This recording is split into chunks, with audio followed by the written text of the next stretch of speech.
Hello Camp Millennium campers, my name's Caver and welcome to my virtual camp. Best thing about camping is good cooking outside in a Dutch oven. And so today we're going to show you how to use your Dutch oven at home, and if you're out camping, how to do that. So to start with, there's some safety things that you need to know. First, these things are kind of heavy.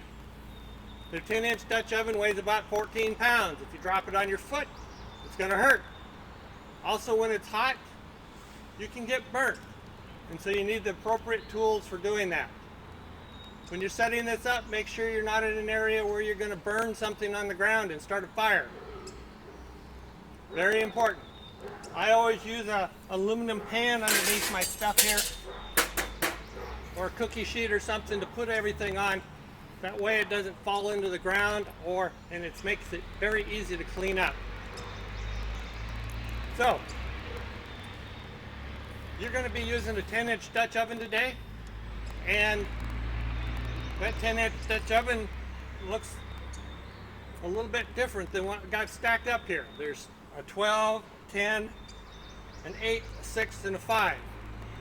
And I use all of these for different things, especially if you have somebody who can't eat something and you mix up something special, then you can put it in a little Dutch oven like this and they feel really special, and everybody else gets to eat the food that they like to eat the way they like to eat it.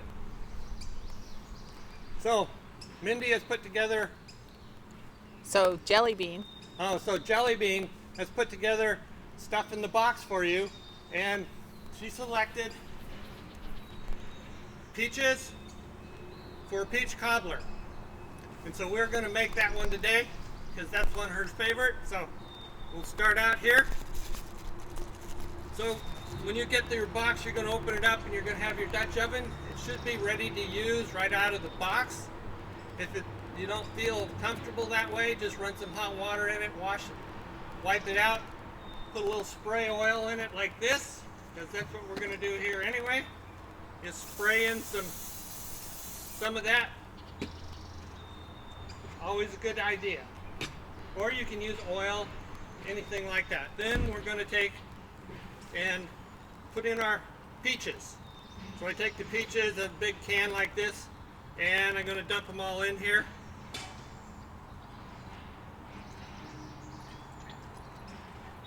Oops, that made a mistake already. So that's easy to fix. We're going to take this juice and pour in this bowl. Now we can pour the peaches in there. And we're going to spread them out. Maybe you want 2 cans of peaches or whatever, but that's what we got. Next thing, we have a yellow cake mix in the box, and we're going to mix it just according to what the box instruction says. So it says they need a cup of water, half a cup of oil, and 3 eggs. So I got 3 eggs in this little container right here. I'm going to put that in there. I have the cake mix. It's open on the side. See, when you do this outside, you don't care if you make too big a mess. If you do it in a house, that does create a problem.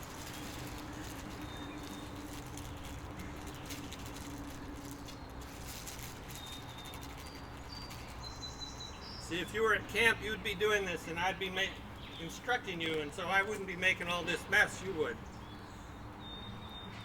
So I got my eggs and stuff in there. What else do I need?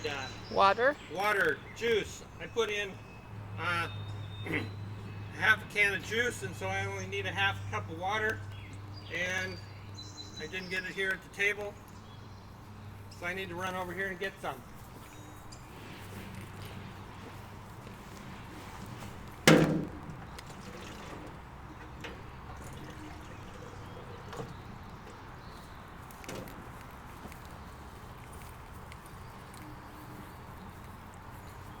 I'm only putting in a half cup of water or less because I put the juice in from the peaches. No need wasting that. The next thing I need is some oil. It calls for about 1/3 of a cup of oil. cake mixes are really forgiving. I've made this with no extra eggs and no oil, and you can just take and dump it on top of the peaches and cook it that way. And you can put in some oil. You can see I like to measure really exactly because, like I said, it's really forgiving, and so you can do just about anything with it. Now, if you have some other things that you want to mix in here with this, go ahead and do it. My brother takes and puts in at the end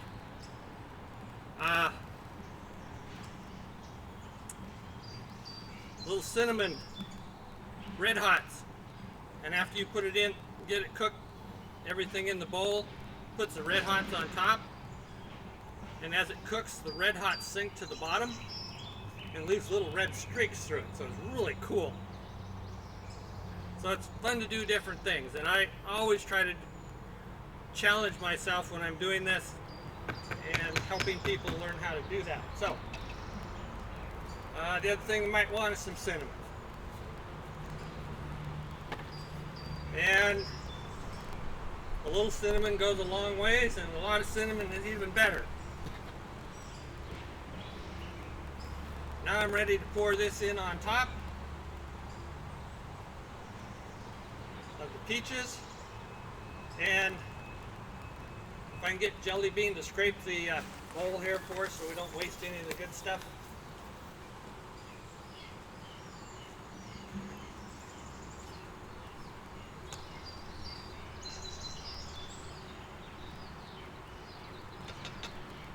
Okay, and we'll spread this out here evenly over the top of everything.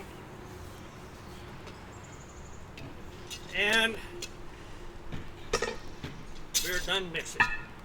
We put the lid on it, and then we'll take, and after we get the fire going over here, we'll take and put it on there. Now, how do you cook this out in the field or when you're out camping? Well, there's a chart that's in the information that we give you that'll tell you for a 10-inch Dutch oven, use how many coals. The other easy way is to do it is twice the diameter of the Dutch oven. A 10-inch Dutch oven times 2 is 20, so you need 20 coals.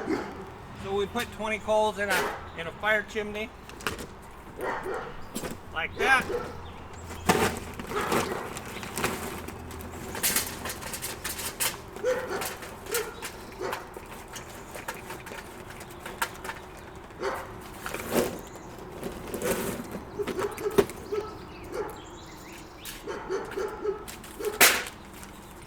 Take and put some paper crumpled up underneath of it. When I'm out camping when we're out hunting, we stick that right on top of the stove top, and it works really good for lighting the fire. But when I'm at home here, I usually end up doing this.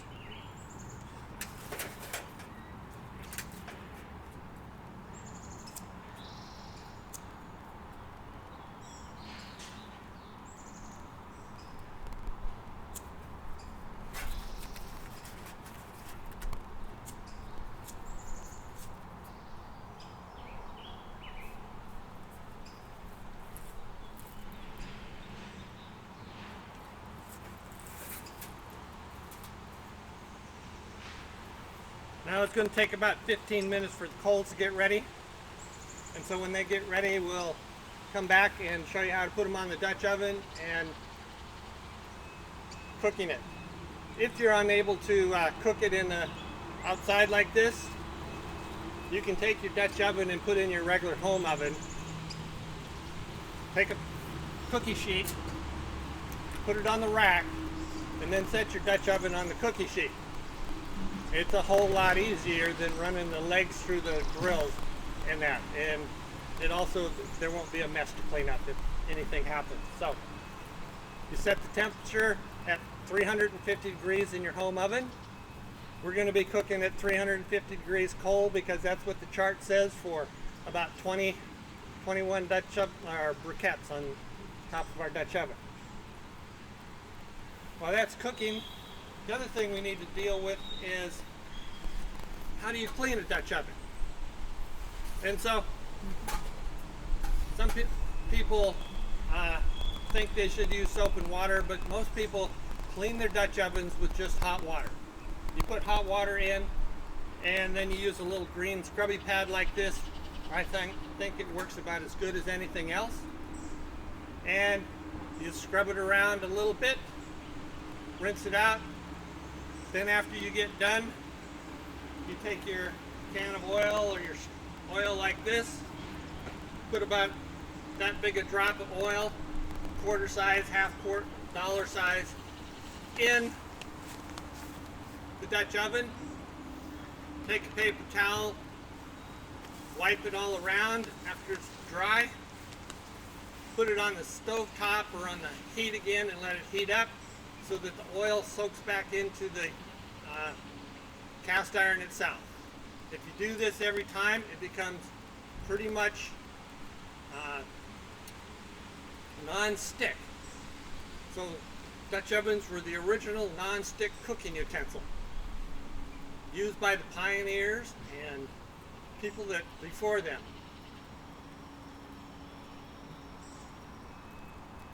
If you put too much oil in and let it sit out for a long time, the oil will become rancid. And the easiest way to clean that up is to heat it back up in your Dutch oven. Take some fresh oil, put it in there, wipe it out, put a little bit more fresh in, wipe it out, and it'll be good to go. You can get lots of information out online on how to do Dutch oven cooking and cleaning. And so if you get into this, there's lots of things out there. If you want a book, this is the book I like to recommend to beginners. It's called the Scouts Outdoor Cookbook.